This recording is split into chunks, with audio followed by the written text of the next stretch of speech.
주님의 은총과 평화가 우리 가운데 임하기를 빕니다. 한루에서 상강을 향해 가는 계절인지라 나뭇잎들이 초록색 옷을 벗고 다양한 색채의 옷으로 갈아입고 있습니다. 평화롭게 찬란하지만 세상은 여전히 어지럽고 여러 가지 풍문처럼 떠도는 이야기들이 사납기만 합니다.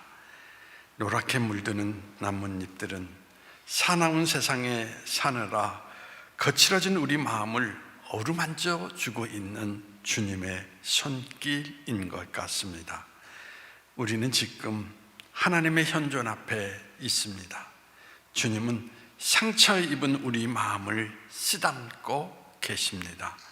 숨가쁜 질주를 잠시 멈추고 선물로 주어진 삶을 힘껏 누려보면 어떨까 합니다. 1900년에 중국에서 의하단 사건이 있었습니다. 이 사건을 통하여서 선교사들이 핍박을 받고 많은 사람들이 죽어갔습니다. 중국의 여기저기 선교사들이 죽음을 당하게 되자 선교사들은 이 집 저 집 피신하다가 산속으로 들어가서 숨어 살기도 했습니다. 박해에 지친 글로벌하고 하는 선교사의 부인이 어느 날 하나님을 원망하기 시작을 했습니다. 하나님 정말 살아계십니까? 나는 이제 하나님을 저주할 수밖에 없습니다. 나가 당하고 있는 현재의 고통의 모든 것이 한계에 이르렀습니다. 동굴 속에 있었던 다른 선교사들과 그의 가족들은 그의 울부짐을 듣자 그들도 마음이 식어가기 시작을 했습니다. 바로 그때 게이트라고 하는 유명한 선교사 한 분이 계시는데 그분이 일어나서 손을 들고 찬양하기 시작을 했습니다. 우리가 알지 못하는 이성의 영역을 넘어서서 계신 하나님의 계획이 있기 때문에 고통을 주시는 줄 나는 믿습니다 라고 찬양을 하는 것이었습니다. 진심으로 믿음이 있었던 이 선교사는 이처럼 가장 어려운 시기에 하나님을 신뢰한다라고 하는 찬양을 불렀던 것입니다. 그런데 이 찬양이 불려진 다음에 선교사들에게 임했던 핍박의 모든 것들이 정지되고 중국 땅에 놀라운 하나님의 부흥이 일어나는 사건이 나타나게 되었습니다. 바로 이 사건이 오늘날에도 증언이 되어져 오고 있다는 이야기인 것입니다. 여러분, 우리의 믿음을 언제 증명할 수 있습니까? 우리의 믿음은 어려움을 당하는 순간에 증명하게 된다는 이야기인 것입니다. 우리가 가장 힘들고 고통스러울 때를 지나갈 때 하나님을 향한 우리의 믿음이 증명된다는 이야기인 것입니다. 엘프리드 월리스의 자연과학 수필 중에 나오는 이야기입니다. 뇌나방이 번데기에서 꼬치를 들고 나와서 나비로 변해가는 과정입니다. 꼬치에는 바늘만한 구멍이 있습니다. 그 꼬치에서 바늘만한 구멍을 헤집고 나오려고 하면은 거의 반나절의 시간이 흐른다고 합니다.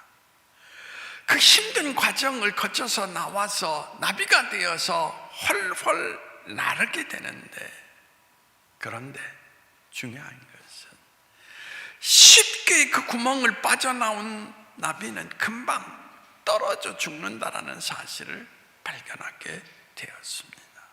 왜 그러느냐? 좁은 구멍을 통해 나오려고 몸짓하다가 결국 그 몸집을 통하여서 근육이 강하게 되었기 때문에 나와서 그 나비는 훨훨 날 수가 있었다라는 이야기인 것입니다. 우리가 아이들을 키우다 보면 느끼는 게 있습니다. 정확하게 어디가 아픈 것도 아닌데 아프다라고 울부짖습니다. 되게 원인을 찾지 못합니다. 처음에는 긴장을 하고 당황하지만 시간이 지나면 깨닫습니다. 그것은 바로 뭐라고 이야기합니까? 어른들이 늘 이야기하죠. 성장통이다 라고 말합니다. 자람을 위한 고통이 필연적으로 나타난다라는 것입니다. 또한 우리는 이런 말도 알고 있습니다. 고통이 없으면 얻을 것도 없다라는 이야기입니다. 우리 그리스도인들이 성숙하게 자라는 데에는 핍박과 아픔이 필연이라고 말할 수가 있는 것입니다.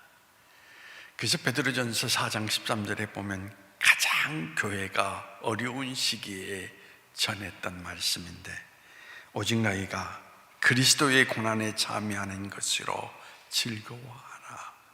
이는 그의 영광을 나타나실 때 너희로 즐거워하고 기뻐하게 하려 함이라. 고난에 참여할 때 고난에서 끝나는 것이 아니라 거기에는 하나님의 계획과 뜻이 있기 때문에 그것을 기뻐하고 즐거워하라 라고 이야기를 했던 것입니다. 의를 위한 핍박이 없다면 우리는 모양만 있는 그리스도인이라고 표현할 수밖에 없습니다. 초대교회에 소위 유사한 복음, 유사한 그리스도인들이 많았습니다. 가짜들이 나와서 예수님의 이름을 빙자하여서 이득을 취하려고 하는 사람들입니다. 복음을 팔아서 삶의 수단으로 삼고 살아가는 사람들이 많았습니다. 다시 말하면 예수를 믿는다고 하면서 고통을 피해가려는, 핍박을 받지 아니하려는 가짜 그리스도인들이 많았다라는 것입니다. 오늘날 우리의 신앙에도 이런 모습들이 곳곳에 나타나고 있습니다. 제가 지금까지 목회의 시간 가운데에서 어떻게 하면 하나님을 위해서 내가 십자가를 지고 가치 있는 인생을 살 수 있겠습니까? 라고 저한테 상담을 해오거나 그 일을 위해서 기도를 요청한 분들이 사실은 거의 없다라는 이야기인 것입니다. 늘 상담에 오는 사람들이 어떤 모습입니까? 어떻게 하면 자기 자녀의 진학을 잘 이룰 수 있는지, 어떻게 하면 오늘 있는 자리에서 좀 더 윗자리로 올라갈 수 있는지, 바로 그런 하나의 상담의 이야기들이 대부분이었다라는 이야기인 것입니다. 항상 좋은 것, 항상 편한 것, 그것만을 구하는 그리스도인들, 남의 자리를 불법으로 차지하고서도 기뻐하는 사람들, 다른 사람의 고통으로 내가 받는 기쁨을 아무렇지 않게 자랑하는 사람들, 이런 분들에게 오늘의 말씀, 의를 위하여 핍박을 받는 자가 복이 있다라는 말씀, 이해하기가 참으로 어려운 말씀입니다. 오늘 우리에게 주시는 가장 강력한 질문이 뭡니까? 여러분은 정말 하나님의 의를 위해 가치 있는 삶을 살고 있습니까? 라는 것입니다. 그것이 여러분의 삶에 손해를 주고 희생을 감수하게 하며 핍박을 준다 해도 기쁨으로 그 모든 것을 감당할 준비가 되어 있습니까? 라는 이야기입니다. 신빙성 있는 순교에 대한 이야기입니다. 주후 32년경에 그 겨울 로마 황제가 군인들에게 포고령을 내립니다. 이단 제단에 나와서 다 제사를 드리지 아니하면 직책을 빼앗고 그리고 그들에게 고통을 안겨주겠다라는 이야기인 것입니다. 300년 동안 무적의 사단으로 있었던 12사단의 대장은 모든 군사를 불러놓고 내일 우리가 다 이단 제사를 드림으로써 황제에 대한 충성심을 드러내자라고 이야기를 했습니다. 그리고 나서 몇몇 병사가 그 대장을 찾아왔습니다. 우리 군대 안에는 40명의 그리스도인들이 있습니다. 그들은 내일 이단 제단에 제사를 드리지 않을 것입니다 라고 이야기를 했습니다. 그리고 그 다음 날이 되었습니다. 40명은 제사를 드리지 않았습니다. 가장 분노하면서 그 40명을 처형하라고 명령을 내리게 됩니다. 추운 겨울인데 그들은 호숫가로 끌려가게 되었습니다. 하지만 대장은 마지막으로 그들이 현격한 전쟁의 공을 세운 사람이기 때문에 기회를 준다라는 것이었습니다. 부인한다면 추운 연못가에서 따뜻한 목욕탕으로 옮겨 주겠느라고 이야기를 합니다. 그런데 그 40명은 요동하지 않습니다. 결국 그 밤에 그들은 연못 한가운데 가서 그 다음날 죽은 시체로 나오게 되었습니다. 주님을 위해 자신의 목숨을 바칠 정도 깊이 사랑하면서 주님 품으로 돌아간 것입니다. 여러분, 핍박이 복된 이유가 뭔지 아십니까? 바로 우리의 믿음을 증명할 수 있는 시간이기 때문인 것입니다. 주님이 정말 내 삶의 보배 되심을 고백할 수 있는 자리가 되기 때문인 것입니다. 우리가 핍박받을 때 아하, 나도 바른 믿음을 가지고 있구나 라고 확신을 가질 수가 있습니다. 내가 지금 인생 사는 것이 결코 헛되지 않구나 라고 확신을 가질 수 있기 때문인 것입니다.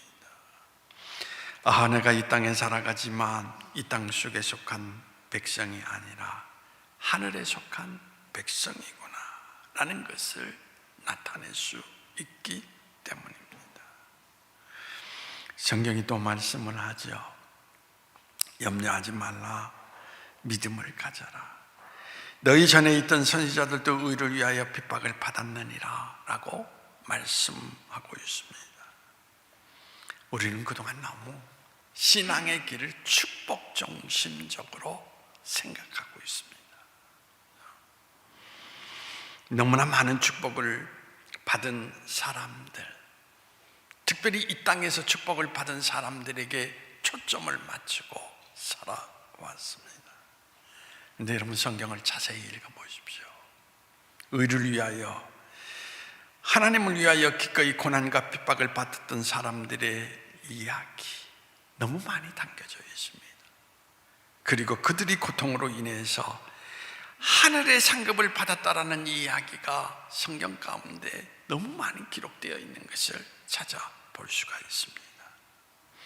우리는 너무나 쉽게 신앙인들의 몸부림을 잊어버리고 살아오지는 않았는가? 의를 위한 핍박은 하늘의 전통이라고 성경은 이야기하고 있습니다. 역경이나 시련이라는 것은 우리의 신앙이 진짜냐 가짜냐 그것을 테스트할 수 있는 좋은 기회라고 생각을 합니다. 참된 신앙은 역경 속의 그 모든 것을 견딥니다. 아니, 역경 속에서 오히려 빛을 발합니다. 그 인물이 바로 성경 가운데 요셉이라고 하는 인물이 아닙니까? 근데 가짜는 역경에 오면 떠나간다라는 것입니다. 더 이상 이것이 내게 유익하지 않고 편리하지 않다라고 여기기 때문에 신앙을 포기한다라는 것입니다. 이것이 바로 돌박 같은 마음이다. 옛날 신앙의 선배들은 어떻게 믿었습니까? 우리가 찬송가에도 있는 것처럼 환난과 핍박 가운데에도 성도는 신앙 지켰네 라고 말하지 않습니까? 핍박과 환난 속에서도 그 신앙을 지켰던 선배들의 이야기가 찬송가 그리고 여러 경로를 통하여서 지금도 전해지고 있습니다. 모태통으로 인해서 중국이 문화혁명이 일어나자 선교사들이 추방을 당하기 시작을 했습니다. 선교사가 제자로 길렀던 중국 선교사를와 마주 앉아서 차를 마시면서 이렇게 걱정하는 이야기를 했습니다. 앞으로 핍박이 심할 텐데 어떻게 이 고통을 이겨낼 수 있겠습니까? 라고 말합니다. 그때 중국 선교사는 이렇게 이야기를 합니다. 찻잔 속에 있는 티백을 끌어올리면서 선교사님, 이 티백은 뜨거운 물 속에 들어가야 바로 차의 진가를 발휘하지 않습니까? 라고 이야기합니다. 환난과 핍박 가운데 우리는 우리의 신앙의 진정한 가치를 드러낼 것입니다 라고 이야기를 하는 것이었습니다. 여러분, 참된 신앙이라는 것은 역경을 이긴다는 것입니다. 역경을 견딜 수 있습니다. 그렇죠? 그러나 돌밭과 같은 신앙은 작은 시련에도 신앙을 부인한다라는 이야기인 것입니다. 오늘 이 성경 속에서 우리에게 던지는 질문, 그렇다면 여러분은 어떤 그리스도인입니까? 오늘 인생 살아오시면서 지금 가장 힘겨운 시간 속에 머물러 있는 분들도 있을 것입니다. 아마 여러분은 그때마다 이렇게 왜 하나님이 살아계시다면 내 가정에 내 삶에 이런 시련과 아픔을 주실까? 근데 여러분의 머리로 헤아리지 마세요. 고난이라는 것은 바로 여러분의 믿음의 모습을 확인하고 그 이후에 그 믿음의 놀라운 삶이 나타나는 하나의 과정이라고 하는 것을 성경은 늘 이야기를 하고 있습니다. 여러분, 정말 여러분의 삶 속에서 여러분이 예수님을 나의 구주라고 고백하고 있는데 예수님을 인하여서 당하는 아픔과 희생과 피 흘림, 고통, 그 모든 것들이 여러분의 삶에 흔적이 있습니까? 이제 우리들이 분명히 물어야 할 질문이 있습니다.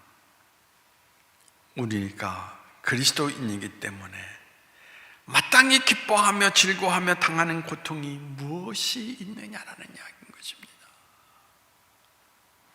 그리스도인의 삶을 살기 위해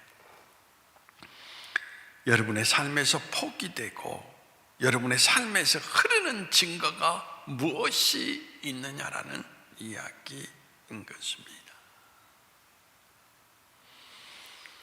제가 요즘 기도하면서 묵상하면서 제 마지막 목회 여정 가운데 제가 듣고 싶은 말이 뭘까? 물론 저는 죄인입니다. 그러나 저는 이런 말을 듣고 싶다라는 생각이 들었습니다. 접은 허물도 있었고 여러 가지 아픔도 있었지만 정말 하나님을 위해서 몸부림치고 살았던 분이었다 라는 그